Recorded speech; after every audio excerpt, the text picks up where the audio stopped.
Okay. Hello, everybody, and welcome to the War Room. This one is for this weekend's co-main event between the former welterweight champion Tyron Woodley and a rising contender in this division that has yet to just break through that ceiling and get into the very top echelon of the division, Vicente Luque.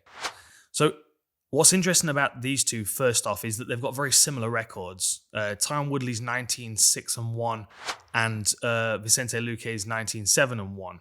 You would think one being a former champion, the other one being a rising contender, their records will be slightly different. But you know, it just shows like how much work Luque's already done in this division, and also how much distance Tyron Woodley covered very quickly with the power that he's got in his hands and that strong wrestling skill set. So how does this fight play out? Well, you've got to expect Tyron Woodley's going to back up and he's going to keep his back foot against the fence and use the threat of something happening to slow the pace of the fight down. Now, I mean, as you know, I've been critical of him in the past because that's how he defended his belt. He very much played a very guarded game when he was the champion. He shut people out and he threatened them with the power in that right hand. It was very rare that he was proactive about getting a finish. And I don't think this fight's going to be any different. You know, he's got 15 minutes. He needs to keep his head above water. He's in a very deep situation at the moment, given the fact that he's coming off, 3 losses in a row. I mean, Usman, Burns, and Covington, 3 of the best in the division, of course. But still, in his mind, he's not looking at their rankings. He's looking at those losses. So he needs to get a win on his record. And I'll be very surprised if he steps outside of himself and attacks. On the flip side, Vicente Luque he's very much a pressure fighter.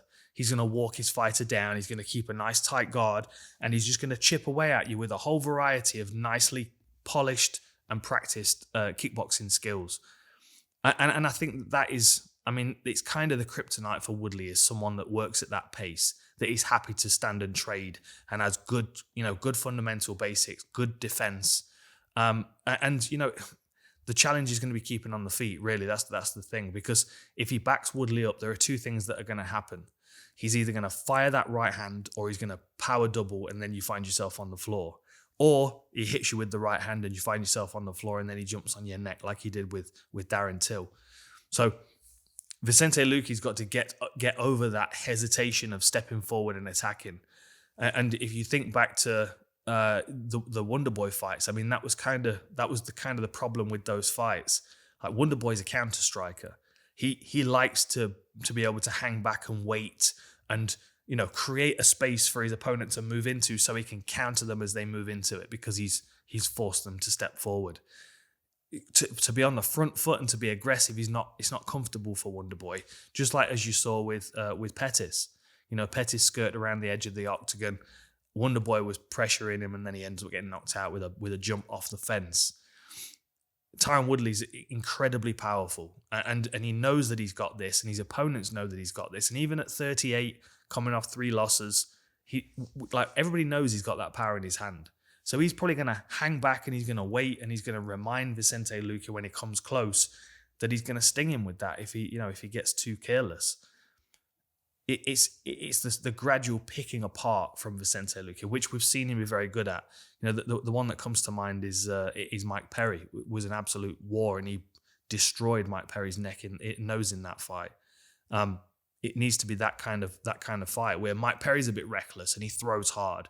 His work rate's way above Tyron Woodley's, but the threat of being hit with something heavy, is still there, and Luque is very good at keeping himself safe. If we look at where he's at, like if you go back into his record all the way back to season 21 of The Ultimate Fighter. So we start off with his first actual UFC fight, Haida Hassan, back in 2015. So he had 4 wins, 3 first round stoppages and a second round stoppage, and then he got a fight against Leon Edwards, and it was a unanimous decision loss. Wasn't quite good enough at the time. Then he went on another win streak of 6 fights, culminating in the Mike Perry split decision. And then we're like, okay, now it's time for Luque to go again. So he gets a shot at Wonder Boy Thompson, and it doesn't quite work out. Another unanimous decision loss. So you can see it's almost like he's kind of banging his head on a ceiling that is the top 10, top 8 maybe. this is his opportunity to get over that hump once again. And he's in a good place to do it because he's got the former champion who's on a 3-fight losing streak, that's notoriously a back foot fighter. He's quite timid in his output and his approach unless he's really, really pressured.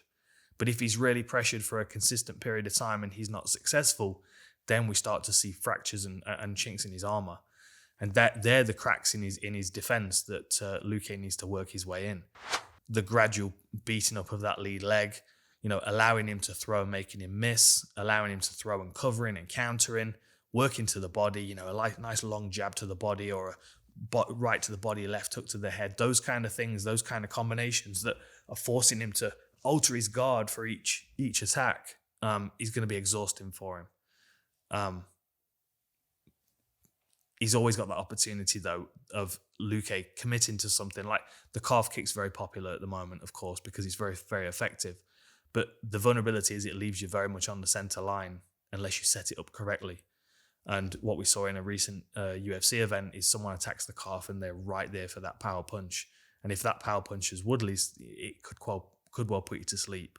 So Luque needs to be very cautious at how he's moving across the center line and not leave himself on that center line for too long.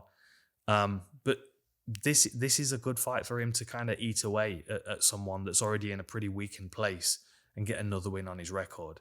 And then we start seeing him moving up the rankings. I mean, let me just have a quick look where this is now.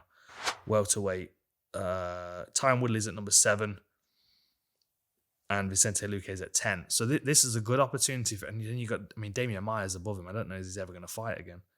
Like Vicente Luque could quite easily jump a few places up in the rankings, and then he's right on the heels of Chiesa. He's right in a position where he could potentially get another shot at Stephen Thompson, or there are options, but that's the upward trajectory that he's looking for, and that's been the challenge so far. He's covered lots of ground, and then he's stalled at the at the pinnacle of the division. But there's always time for that to be turned around. And I think this is a good opportunity for him. Anyway. Enjoy the co-main event. It's going to be a good one. I'll see you next time.